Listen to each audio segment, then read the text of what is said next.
Hallo liebe Leute da draußen, ich bin's wieder, euer Dave. Heute gibt es mal wieder ein schönes Quick-Tips-Tutorial-Video.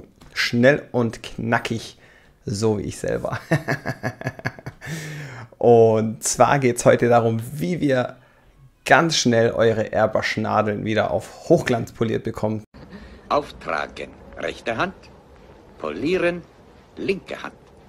Auftragen, polieren. Die ganzen schönen Kratzer rauspoliert bekommt, wenn ihr die nämlich eine Zeit lang benutzt oder wenn ihr diesen Sharpen Air hier benutzt. Und zwar ist das ein Tool, mit dem ihr eure Nadeln wieder schärfen könnt.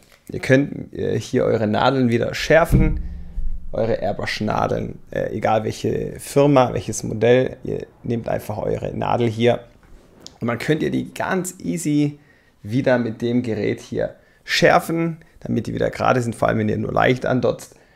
Oder ihr könnt sogar hier auch wieder den kompletten Konus einschleifen, sodass die wieder die exakte richtige Form hat und dann passt das nämlich auch wieder. Habe ich extra ein Video schon gemacht, ein etwas längeres, wo ich das mal komplett ausführlich zeige und euch sogar die Nadeln vorher, nachher unter Mikroskop noch zeige. Das war richtig viel Arbeit. Das könnt ihr euch gerne anschauen, das verlinke ich einfach mal hier oben. Und genau, dann sind meistens die Airbrush-Nadeln natürlich, haben die relativ viele Kratzer und da ist es am besten, wenn man die am Ende nochmal schön aufpoliert. Damals habe ich nur mit einem 3000er Pad aufpoliert, aber nicht so wie hier.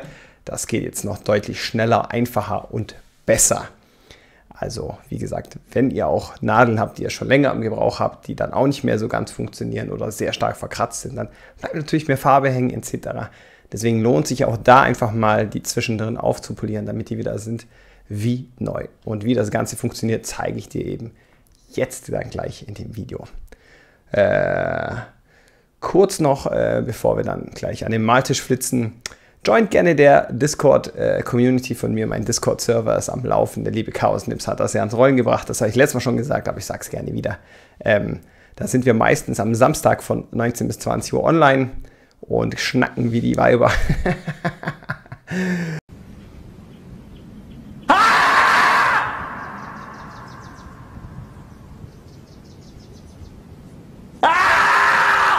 Auf jeden Fall macht das richtig Bock, das sind richtig coole Leute schon am Start. Da könnt ihr eure Artworks teilen, da könnt ihr euch vorstellen, etc.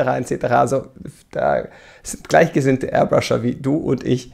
Und da könnt ihr auch, da gibt es extra einen Hilfebereich, da könnt ihr da abchecken, da haben wir schon einiges gemacht. Das finde ich ziemlich cool noch ergänzend zu dem ganzen YouTube-Dingens.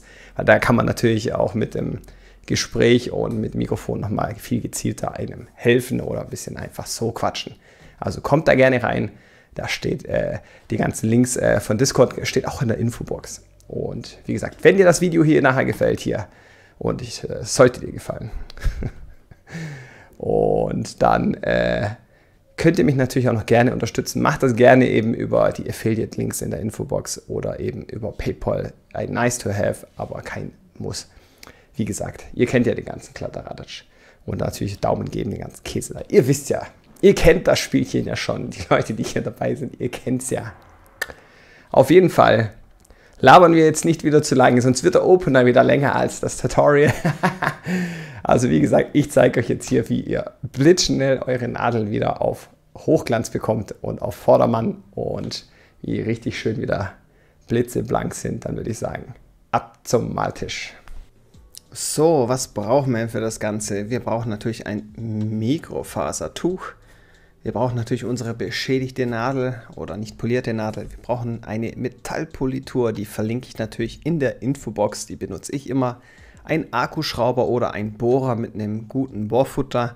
Am besten halt was schön ruhig läuft. Und das machen wir eben entweder nach dem Schärfen von dem Sharpen A oder wir machen das einfach, wenn die generell etwas nicht mehr so schön ist. Und dafür spannen wir die einfach gut ein hier. Und wie ihr seht, wenn ihr das jetzt schön laufen lasst, dann ist die Nadel schön krumm. Da ist nichts defekt oder groß, flattert irgendwie groß. Also das ist ein gutes Zeichen.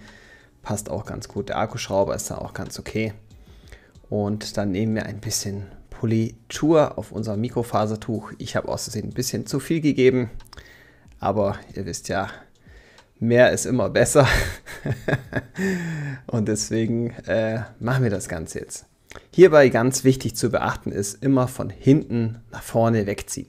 Niemals, also wir streichen sie jetzt erstmal schön ein, einmal von vorne bis hinten und dann schön mit Gefühl von hinten nach vorne durchziehen.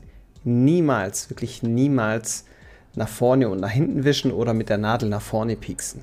Das ist ganz einfach, wenn ihr jetzt im Mikrofasertuch natürlich dann nach vorne oder nach hinten bewegt, dann biegt ihr die Nadel vorne direkt wieder um.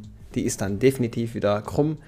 Also hier immer schön durchziehen und halt auch nicht die Nadel zu stark in irgendeine Richtung drücken, sonst wird sie auch sehr krumm, sondern einfach nur schön gerade durchziehen.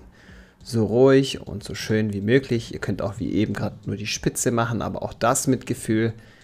Und dann halt immer schön Power geben mit dem Akkuschrauber und dann werden jetzt die ganzen kleinen feinen Kratzerle rauspoliert. Man sieht auch schon, wie extrem verdreckt die Nadel wirklich ist, wenn wir jetzt mal das Tuch wirklich anschauen. Was da schon an Verschmutzung und Dreck dran ist, das ist schon extrem.